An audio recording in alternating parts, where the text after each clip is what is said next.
karena berkat asung kebetulan luar nugrahnya lah, pada malam hari ini kita semua masih diberikan kesehatan, kesempatan, kekuatan, terutama kemauan masih diberikan untuk bisa hadir di Pura Jagannatha Kota Kendari dalam meraih tilam malam hari ini.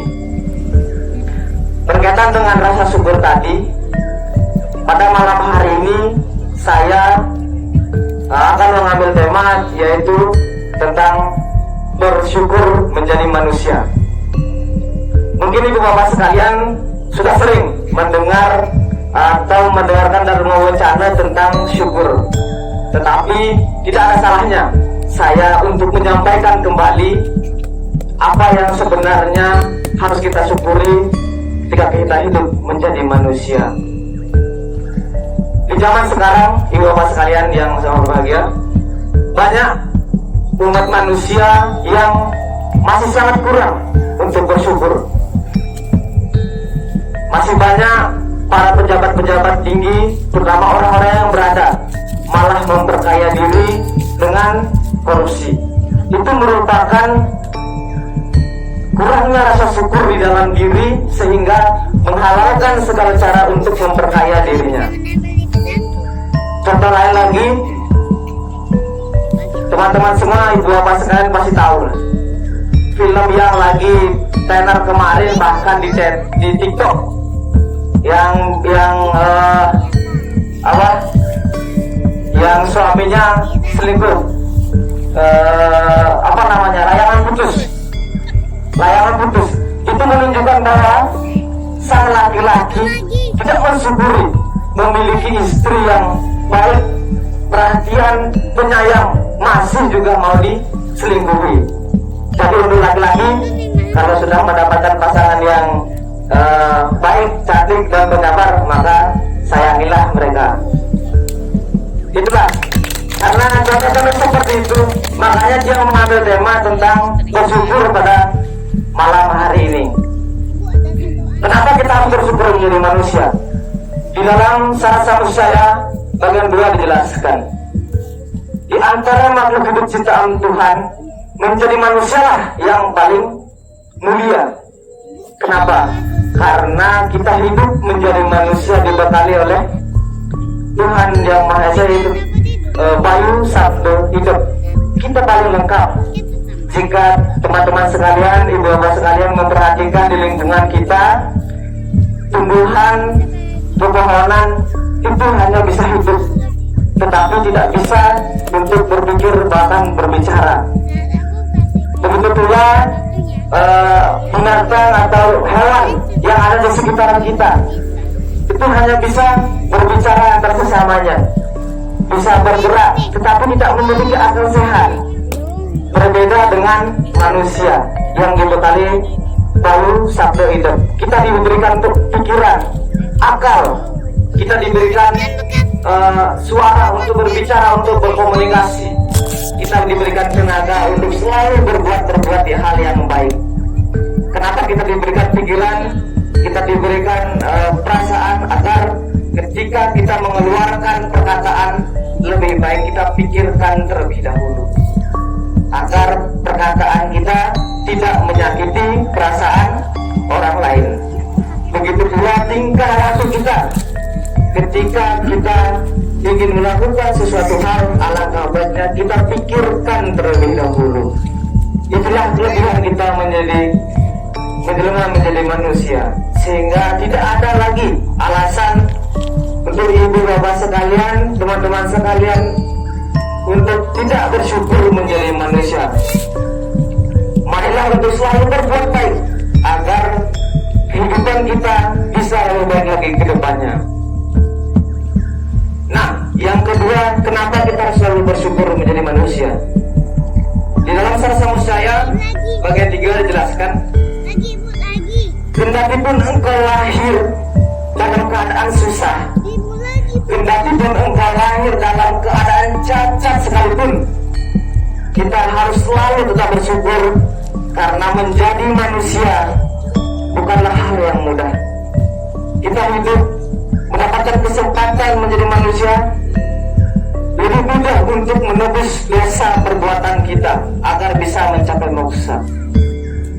Oleh sebab itu, marilah ibu bapak sekalian, di dalam surah tadi dijelaskan, walaupun kita lahir dalam keadaan cacat sekalipun, jangan pernah kita menyesal, bersedih hati. Ada sebuah cerita yang berkaitan dengan surah tadi, yaitu orang yang cacat. Dia cacat dari lahir, melamar sebuah pekerjaan. Ini kisah nyata ya, terjadi di luar daerah. Melamar pekerjaan tetapi tidak diterima karena keadaan fisiknya memang perusahaan tidak mau menerima. Tetapi dia tidak mau putus asa, tidak mau menyerah, selalu berusaha berbuat sehingga dia mendapatkan ide.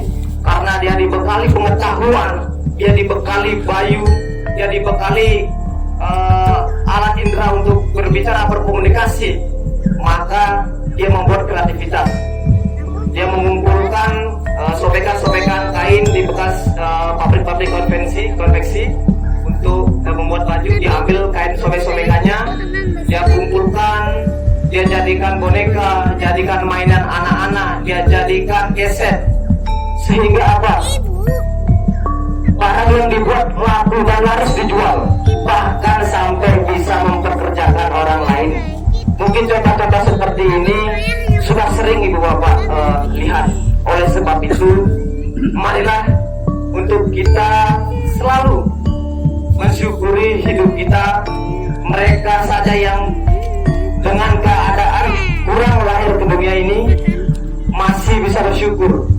Masa kita yang sudah dilengkapi semua indera tubuh kita masih saja mengeluh, masih saja terkadang capek sedikit sudah marah, capek sedikit pacarnya yang diamuk, marah sedikit istrinya yang diamuk, apalagi yang cewek penyelan bedik demenannya melang-melang pelihara gitu, singkat juga sih kan.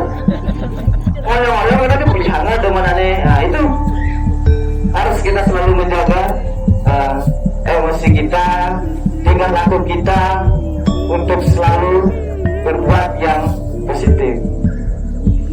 Nah, ibu bapak umat Hindu Dharma yang sama berbahagia, dengan bersabar kita akan mendapatkan sebuah kebahagiaan. Karena dengan sabar kita tidak mudah untuk terpancing emosi, tidak mudah untuk mengejar orang lain, sehingga kita selalu bisa dalam keadaan yang damai. Satu contoh lagi untuk ibu bapak sekalian, menjadikan renungan kita semua, untuk kita jadikan pelajaran untuk kita semua agar kita bisa selalu mengontrol diri kita, bersabar dalam menjalani hidup ini. Suatu hari ada seseorang yang dalam hitungan ekonomi merupakan orang mampu, berpendidikan, bahkan memiliki rumah 3 lantai. Di pagi hari, orang tersebut, pemuda tersebut membuka pintu jendelanya, melihat seseorang yang sedang mencari kardus bekas di sebuah tempat sampah. Orang tersebut berkata, "Ya Tuhan, hamba bersyukur hamba masih diberikan kesehatan, hamba masih bisa sekolah, bisa bekerja sehingga bisa seperti ini." Begitu pula yang masih sementara mengambil kardus-kardus bekas sisa orang lain, akan mencari sisa-sisa makanan yang masih bisa dikonsumsi, pemulung, melihat seseorang yang sedang mengemis. Lalu dia berkata, "Ya Tuhan, hamba bersyukur masih diberikan kesehatan, kekuatan untuk selalu bekerja, dibandingkan mereka yang hanya mengandalkan minta-minta kepada orang lain." Begitu juga yang sedang pengemis tadi, melihat ambulan lewat di sampingnya, sementara di dalam ambulan tersebut masih ada orang yang sakit.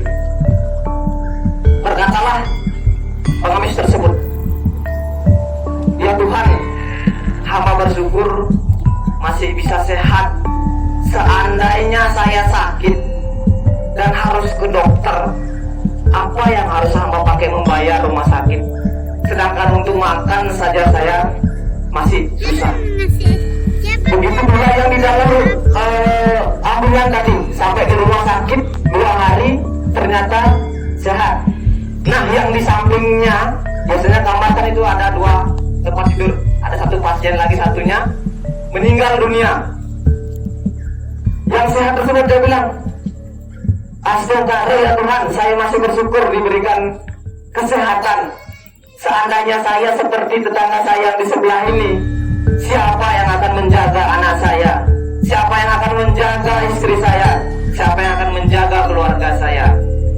Oleh sebab itu, ibu bapak sekalian yang saya berbahagia, dari cerita tersebut, marilah kita selalu membandingkan, melihat orang-orang yang berada di bawah kita.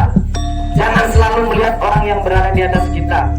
Terkadang hari ini kalau kita makan 1 kali, masih ada orang di luar sana yang mungkin hari ini belum sempat makan karena tidak memiliki uang. Mungkin ibu bapak sekalian hari ini capek kerja, masih banyak orang di luar sana yang tidak memiliki pekerjaan. Maka dari itu, ibu bapak sekalian, marilah kita selalu bekerja sesuai dengan swadharma kita, sesuai dengan tugas kita. Apa yang menjadi tugas kita, maka marilah itu yang kita kerjakan sesuai juga dengan sloka di Bhagavad Gita bagian 2 sloka 47. Karmane wadikaraste mapale subadacana, maka mapala itu bermati sama sebuah karmane. Bekerjalah engkau hanya demi kewajibanmu. Jangan sesekali pahala menjadi motifmu dalam bekerja. Jangan berdiam diri tanpa bekerja. Artinya apa, teman-teman sekalian, ibu bapak sekalian? Marilah kita selalu bekerja sesuai dengan kewajiban kita. Jangan memikirkan hasilnya, karena setiap pekerjaan yang kita lakukan sudah pasti akan ada hasilnya. Tetapi besar kecil hasil yang kita terima merupakan hasil dari karma baik kita. Oleh sebab itu, ketika nanti ibu bapak sekalian membuka usaha ataupun hal-hal yang berkaitan dengan usaha, tetapi hasilnya tidak sesuai dengan keinginan kita, maka jangan pernah salahkan usaha kita. Mungkin saja karma kita yang masih kurang baik. Begitu juga teman-teman yang lagi cowok-cowok yang masih sementara PDKT sama cewek, misalnya nembak dan ada terima, berarti belum rezeki kita, gitu ya. Jangan dipaksakan. Seperti itu. Bukan kita yang tidak baik untuk dia, tapi dia belum pantas mendapatkan saya, begitu ya. Harus seperti itu. Jangan kita mau dikalah. Oke, ibu bapak sekalian, masih Dharma, cek satu. Oleh sebab itu, kita bekerja, kita selalu berusaha, jangan pernah untuk lupa berdoa. Karena jika kita bekerja tanpa berdoa, maka itu akan sia-sia pula. Tetapi jangan juga kita berdoa tanpa bekerja. Berdoa terus berdaising, ya kita sukir gitu. Ya, jadi semua harus diimbangi agar apa yang kita inginkan bisa kita capai. Ibu-ibu sekalian yang sama berbahagia, teman-teman sekalian yang saya cintai, mungkin sampai di sini Dharma Wacana singkat dari saya. Mudah-mudahan di lain waktu masih ada kesempatan untuk saya menyampaikan pesan Dharma, menyampaikan apa yang saya ketahui. Bukannya saya bermaksud untuk menggurui, tetapi inilah sedikit yang saya dapat dari hasil belajar saya. Untuk itu, ibu bapak sekalian yang sangat berbahagia,